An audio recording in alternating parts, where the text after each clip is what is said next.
안녕하십니까.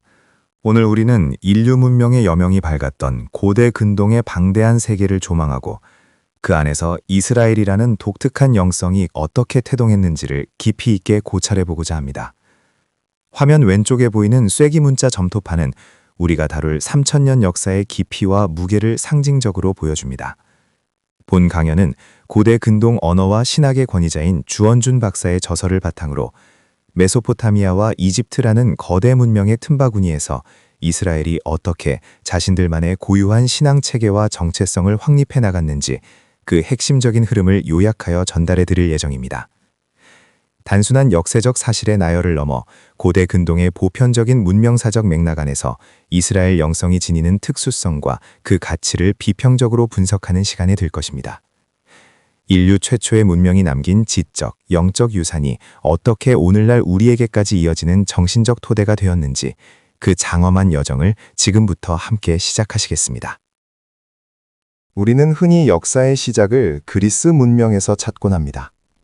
하지만 이는 서구 중심의 역사관에 의해 가려진 측면이 큽니다. 화면에 제시된 지도는 인류 최초의 요람이라 불리는 고대 근동 지역을 조명하고 있습니다. 기원전 33세기 수메르 문명의 태동부터 기원전 323년 페르시아 제국의 몰락에 이르기까지 무려 3000년이라는 방대한 시간 동안 서아시아와 북아프리카 일대에서는 이미 고도의 문명이 번영하고 있었습니다. 이 고대 근동이라는 무대는 단순히 시간적 우선순위를 점하는 것에 그치지 않습니다. 이곳은 유다교와 그리스도교, 그리고 이슬람교라는 세계 3대 유일신 종교가 탄생한 진정한 사상적 뿌리이자 독자적인 시공간적 일체성을 지닌 거대한 역사의 장입니다. 오늘 강연에서는 서구 중심적 편향을 벗어나 인류 문명의 근간이 된 이 지역의 역사적 가치를 전문가적 시각에서 심도 있게 분석해 보도록 하겠습니다. 이번 슬라이드에서는 고대 근동의 지정학적 구도를 4개의 거대한 제국축과 그 중심에 위치한 교차로를 통해 살펴보겠습니다. 지도를 보시면 당시 세계관을 지배하던 3가지 주요 세력관과 그 사이에 낀 전략적 요충지가 명확히 드러납니다. 먼저 북쪽의 아나톨리아 지역입니다. 인도 유럽어족을 기반으로 현대 튀르키예 지역에 자리 잡았던 히타이트는 강력한 북방의 축을 형성했습니다. 동쪽으로는 티그리스와 유프라테스 강 유역의 메소포타미아가 있습니다. 이곳은 동부 세머군을 사용하는 수메르, 아카드, 바빌론, 아시리아 등 인류 초기 문명의 정수들이 거대한 동방의 축을 이루었던 곳입니다. 남쪽에는 나일강 유역의 풍요도움을 바탕으로 고왕국부터 신왕국까지 강력한 통일 제국을 유지했던 이집트가 남방의 축으로서 존재합니다. 이들은 독자적인 이집트어군을 형성하며 수천 년간 영향력을 행사했습니다. 우리가 주목해야 할 핵심은 바로 이 세 거대 세력의 접점에 위치한 시리아 팔레스타인 지역입니다. 북서 세머군을 사용하는 우가릿, 페니키아, 이스라엘 등이 위치했던 이곳은 영토 크기로만 보면 전라남북도를 합친 정도에 불과할 만큼 좁습니다. 하지만 지리적으로 제국들이 충돌하고 교류하는 운명적인 교차로에 놓여 있었기에 이 지역의 역사는 강대국들 사이의 끊임없는 긴장과 역동적인 변화 속에서 전개될 수밖에 없었습니다. 이러한 지약적 구조가 곧 고대 근동 역사를 이해하는 핵심 열쇠가 됩니다. 기원전 3000년대 인류 문명의 여명을 밝힌 두 거대한 축인 메소포타미아와 이집트를 조명해 보겠습니다. 흥미롭게도 이 두 문명은 정치체제와 사회적 성격에 따라 각각 동방의 유럽과 서방의 중국이라는 대조적인 비유로 설명할 수 있습니다.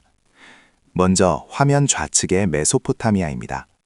이곳은 수많은 도시국가가 끊임없이 이합 집산하며 치열한 연맹 전쟁을 벌였던 공간입니다. 마치 근대 유럽의 다극체제와 유사한 정치 구조를 보여주는데 인류 최초의 도시인 우르크 혁명과 사르곤 대왕의 통일이라는 역사적 정점을 경험했습니다. 주목할 점은 사회적 특징입니다. 이곳의 왕은 신의 대리자일 뿐 절대적인 신격화의 대상은 아니었습니다. 이러한 권력의 한계와 불확실한 정세는 오히려 성문법과 계약 문화가 고도로 발달하는 토대가 되었습니다. 반면 우측의 이집트는 서방의 중국이라 불릴 만큼 강력하고 안정적인 대륙적 통일 국가의 면모를 보여줍니다. 지형적 폐쇄성을 바탕으로 외세를 배척하며 마하트, 즉 우주의 질서와 조화를 중시하는 고왕국 시대를 구축했습니다. 이집트에서 파라오는 신의 대리자가 아닌 신 그 자체로 군림했습니다. 따라서 메소포타미아와 같은 엄격한 법전보다는 파라오라는 절대 권력 앞에서 요구되는 지혜 문학과 처세술이 사회를 지배하는 핵심 원리로 작동했습니다. 결국 기원전 3000년대의 역사는 법과 계약을 앞세운 분절적 경쟁의 메소포타미아와 질서와 권위를 앞세운 통합적 안정의 이집트라는 두 거인이 써내려간 대서사시라고 할 수 있습니다. 다음으로 수메르와 아카드 문명 전반을 관통하는 거대한 신들의 체계, 즉 3,600여 명의 신들로 구성된 만신전의 구조를 살펴보겠습니다. 이 피라미드형 계층 구조는 당시의 사회적 위계 질서와 세계관을 명확히 투영하고 있습니다. 가장 정점에 위치한 최고신은 하늘의 신인 안 또는 아누입니다. 그는 인류 최초의 최고신으로서 절대적인 권위를 가졌으나 시간이 흐르며 직접적인 개입보다는 상징적인 존재로 머무는 이른바 은둔하는 신의 성격을 띠게 됩니다. 그 아래 신들의 세계를 실질적으로 이끄는 통치자 그룹에는 엔릴과 에아가 자리합니다. 대기의 신 엔릴과 심연의 신 에아는 자연재해와 풍요를 직접 관장하며 인간의 운명에 지대한 영향력을 행사했습니다. 당시 사람들에게 이들은 경외와 공포의 대상이자 현실 세계의 실질적인 주관자였습니다. 마지막으로 피라미드의 하단은 각 도시국가를 수호하는 수호신들과 수많은 하위 자연신들이 지탱하고 있습니다. 이는 메소포타미아의 다신교적 특성이 지역 공동체의 정체성과 긴밀하게 연결되어 있었음을 시사합니다. 이러한 복합적인 신성계층 구조는 고대 인류가 거대한 우주의 질서를 이해하고 해석하려 했던 지적 고뇌의 결과물이라 할 수 있습니다. 기원전 2000년대 전반기로 거슬러 올라가 보겠습니다. 이 시기는 함무라비 대왕의 치세와 맞물려 국가 간의 교류가 비약적으로 확대되던 황금기였습니다. 당시 고대 근동의 지질학적, 기후적 특성을 고려할 때 농경의 성패는 절대적으로 강우량에 의존할 수밖에 없었습니다. 이러한 환경적 요인은 신앙의 패러다임을 변화시켰습니다.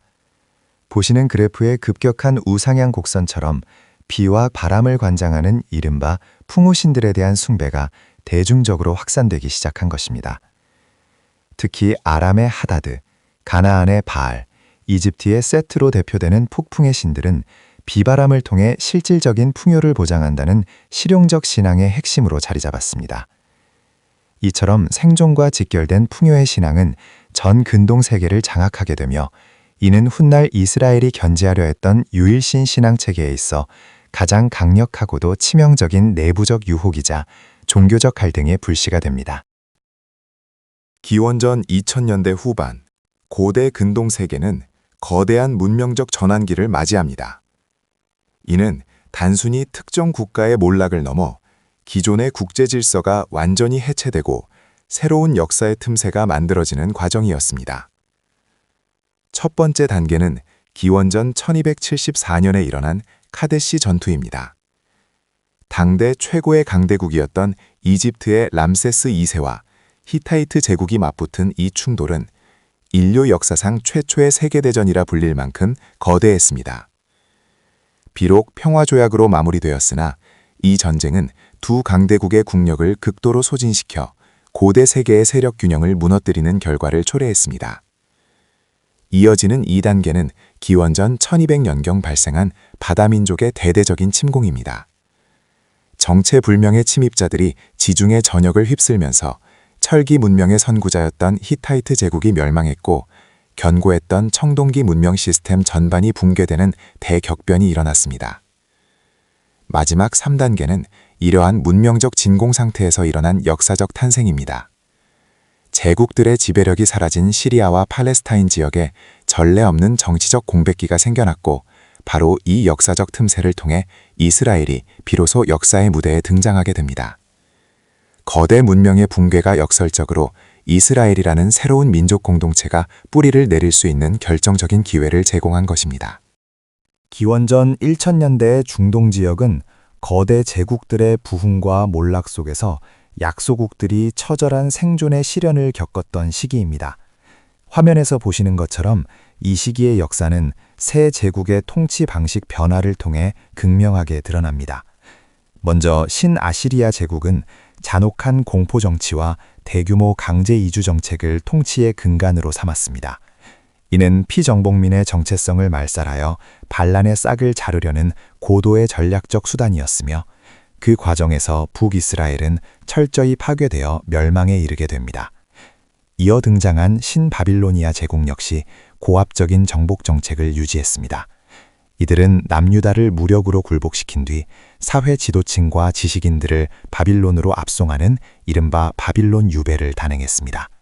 이는 단순한 영토 확장을 넘어 한 민족의 정신적 토대를 흔드는 중대한 역사적 전환점이 되었습니다. 하지만 페르시아 제국의 등장은 제국주의의 새로운 패러다임을 제시합니다. 이들은 앞선 제국들의 억압적 방식에서 벗어나 종교적 관용과 문화적 자율성을 보장하는 유연한 통치수를 선보였습니다. 특히 유대인들의 예루살렘 귀환과 성전 재건을 허락한 조치는 제국 내의 안정과 평화를 유지하기 위한 고도의 통치 철학이 반영된 결과입니다. 이처럼 압제와 유배에서 관용으로 이어지는 제국들의 정책 변화는 당시 약소국들의 운명과 중동의 지정학적 지형을 근본적으로 재편하는 계기가 되었습니다. 이번 슬라이드에서는 바빌론 유배라는 역사적 비극이 어떻게 신앙의 질적 도약을 이끌어냈는지 그 역설적인 과정에 대해 살펴보겠습니다. 당시 이스라엘은 국가적 멸망과 포로 생활이라는 처참한 현실에 직면해 있었습니다. 당대 최강대국이었던 바빌론의 압도적인 문명과 거대한 세계관 앞에서 소국이었던 이스라엘의 존재감은 한없이 초라해질 수밖에 없는 상황이었습니다. 하지만 이 지점에서 놀라운 반전이 일어납니다. 이스라엘은 제국의 문화에 단순히 동화되기를 거부했습니다. 오히려 이들은 실존적 위기 속에서 자신들의 신앙을 원점에서부터 재정립하기 시작합니다. 과거 가나안이라는 특정 지역에 국한되었던 수호신의 개념을 넘어 시공간을 초월해 온 우주를 주관하는 보편적 유일신 사상으로 패러다임을 전환한 것입니다. 결국 바빌론 유배는 이스라엘에게 단순한 고난의 시기가 아니었습니다. 그것은 지역적 한계를 벗어나 세계와 우주를 아우르는 거대한 신학적 체계를 벼려낸 인류 종교사에서 가장 결정적인 기회의 시기였습니다. 절망의 한복판에서 피어난 이 우주적 신앙의 탄생은 오늘날까지도 우리에게 깊은 통찰을 던져주고 있습니다. 이번 슬라이드에서는 창세기 1장이 보여주는 신학적 혁명, 즉 탈신화화의 과정에 대해 심도 있게 살펴보겠습니다. 고대 근동의 세계관에서 태양과 달, 그리고 바다의 거대한 존재들은 단순한 자연 현상이 아니었습니다. 그것들은 인격성을 가진 강력한 신들이자 숭배의 대상이었습니다. 하지만 창세기는 이러한 신화적 세계관을 정면으로 반박하며 탈신화화라는 거대한 패러다임의 전환을 시도합니다. 보시는 이미지처럼 과거 숭배받던 위대한 신들은 하느님의 말씀이라는 필터를 거치며 그 신성한 껍질을 벗게 됩니다. 창세기는 이들을 단 나흘 만에 만들어진 단순한 피조물로 격하하며 태양과 달을 단지 낮과 밤을 주관하는 광명체로, 바다의 혼돈을 그저 하느님이 다스리시는 장소로 사물화합니다. 이것은 당시의 다신교적 질서를 완전히 해체하는 사상적 혁명이었습니다. 만물에서 신성을 제거함으로써 자연을 숭배의 대상이 아닌 하느님의 주권 아래 있는 관리의 대상으로 재정의한 것입니다. 결국 창세기 1장은 모든 피조물이 오직 유일하신 창조주의 말씀에 의해 존재하게 되었음을 선포하며 신학적 탈색을 완성하고 있습니다. 이어서 두 번째 핵심 신학인 재신어화에 대해 살펴보겠습니다. 이 개념은 이방의 언어를 빌려와 이스라엘만의 고유한 진리를 다시 기술하는 과정을 의미합니다. 화면의 이미지를 보시면 고대 메소포타미아의 지구라트에서 벽돌들이 빠져나와 새로운 구조물로 옮겨지는 모습을 볼 수 있습니다. 이는 외피, 즉 형식과 언어는 주변 문명에서 빌려오되 그 안을 채우는 핵심적인 신학적 메시지는 완전히 바꾼다는 것을 상징합니다. 이스라엘은 고대 근동의 종교적 상징을 무조건 배척하기보다 오히려 적극적으로 차용하여 자신들의 신앙을 변증하는 도구로 삼았습니다. 구체적인 예로 강의 신 에드의 변용을 들 수 있습니다. 당시 고대 근동 사회에서 강은 인간을 직접 심판하는 무서운 신적 재판관으로 숭배되었습니다. 하지만 구약 성경은 에드라는 용어는 그대로 가져오되 심판의 주체는 더 이상 강이 아님을 분명히 합니다. 강은 하나님의 뜻을 수행하는 피조물이자 도구일 뿐이며 오직 역사의 주관자이신 하나님 한 분만이 진정한 심판자라는 사실을 그들의 언어로 새롭게 채워 넣은 것입니다. 이처럼 제신화화는 주변 세계와 소통 가능한 언어를 사용하면서도 여호와 신앙의 유일성을 효과적으로 선포한 정교한 신학적 작업이었습니다. 핵심 신학 세 번째 주제는 철학적 유일신론이 아닌 치열한 유일섬김, 즉 모노레트리에 관한 것입니다. 우리가 흔히 생각하는 이론적 유일신론은 다른 신이 객관적으로 존재하는가라는 질문을 던지며 형이상학적인 논쟁에 집중합니다. 하지만 이러한 사유방식은 이스라엘 초기 신앙의 본질과는 거리가 있습니다. 당시 이스라엘 신앙의 핵심은 유일섬김에 있었습니다. 비록 주변의 거대한 제국들을 다스리는 다른 신들이 더 강력해 보이고 농경과 번영에 유리해 보일지라도 우리는 오직 야훼 하느님 한 분에게만 마음과 영혼을 다 바치겠다는 독점적 충성을 고백한 것입니다. 이는 다신교 제국들의 틈바구니 속에서 생존을 위해 타협하라는 유혹을 뿌리친 치열한 실천이자 전적인 삶의 태도였습니다. 즉, 이들에게 유일신 신앙은 단순한 지적 동의가 아니라 존재의 위협 속에서도 변치 않는 신실함을 유지하려는 결단이었음을 알 수 있습니다. 네 번째 핵심 신학인 자연의 순환을 넘어 구체적 역사와 약자의 편으로 향하는 신학적 패러다임의 전환에 대해 말씀드리겠습니다. 화면 왼쪽을 보시면 고대 근동의 신들이 가진 특징이 잘 나타나 있습니다. 당시의 신들은 주로 자연의 순환과 풍요를 관장하는 계절의 신으로 이해되었습니다. 원형으로 순환하는 화살표와 그 중심에 자리한 권력자의 모습은 당시의 종교가 언제나 강자의 편에서 현 체제를 정당화하고 유지하는 데 목적이 있었음을 보여줍니다. 반면 오른쪽의 이스라엘의 하느님은 전혀 다른 길을 제시합니다. 화살표는 순환이 아닌 역사의 전진을 의미하는 직선을 향하고 있으며 이는 이집트 탈출이나 광야 여정과 같은 구체적인 역사적 현장에 하느님이 직접 개입하셨음을 상징합니다. 특히 쓰러진 이를 일으키는 손의 형상처럼 이스라엘의 하느님은 고아와 과부 등 사회적 약자의 눈물을 닦아주고 그들의 권리를 회복시키는 유례 없는 정의의 신으로 묘사됩니다. 이처럼 이스라엘 신학은 자연의 질서에 순응하는 단계를 넘어 역사의 주관자이자 윤리적 정의의 실천자로서의 독보적인 신관을 확립했습니다. 다음으로 케노시스, 즉 비움과 채움이 공존하는 역설적 영성에 대해 살펴보겠습니다. 이 개념은 비어있는 그릇의 이미지로 형상화할 수 있는데 먼저 왼쪽을 보시면 철저히 비워진 외형을 확인할 수 있습니다. 당시 이들은 주변 강대국의 문물과 상징을 적극적으로 차용했을 뿐 외적으로 눈에 띄는 고유한 물질적 오리지널리티는 부재한 것처럼 보입니다. 하지만 이러한 외적인 비움은 곧 내부의 완벽한 채움으로 이어지는 역설을 낳습니다. 타자의 문화를 수용하면서 생긴 그 빈자리는 오히려 오직 한 분만을 향한 압도적인 태도로 꽉 채워지게 됩니다. 결국 자기 비움의 영성이란 자신의 고유한 문화적 틀을 고집하지 않고 철저히 비워냄으로써 인류 종교사에서 가장 위대하고 보편적인 가치를 담아내는 과정이라 할 수 있습니다. 비움이 단순한 상실이 아니라 가장 본질적인 것을 담기 위한 필연적인 전제 조건임을 이 도식은 명확히 보여주고 있습니다. 이제 이번 강연의 핵심을 정리하며 마무리해보고자 합니다. 슬라이드 제목처럼 고대 근동의 역사는 단순히 과거의 기록에 머무는 것이 아니라 우리가 걸어온 길을 비추고 나아갈 방향을 제시하는 3000년의 거울과도 같습니다. 우리는 성경이 지닌 신화적 껍질을 무조건적으로 파괴하거나 부정하려 해서는 안 됩니다. 오히려 그 이면에 흐르는 깊은 역사적 배경을 학술적으로 이해할 때 비로소 하느님께서 전하고자 하셨던 가장 참된 뜻을 입체적이고 실존적으로 마주할 수 있습니다. 거대한 세속적 제국들이 바로하고 철저하게 힘의 논리가 지배하던 고대 근동의 삼엄한 현실 속에서 끝까지 약자의 편에 서서 하느님만을 바라보았던 고대 이스라엘의 치열한 유일 섬김은 오늘날 우리에게도 시사하는 바가 매우 큽니다. 물질 만능주의와 권력의 논리가 팽배한 현대 사회를 살아가는 우리에게 이들의 신앙적 결단은 여전히 살아 숨쉬는 위대한 영감이 될 것입니다. 과거의 거울을 통해 현재를 성찰하고 미래를 향한 신앙의 이정표를 세우는 유익한 시간이 되셨기를 바랍니다.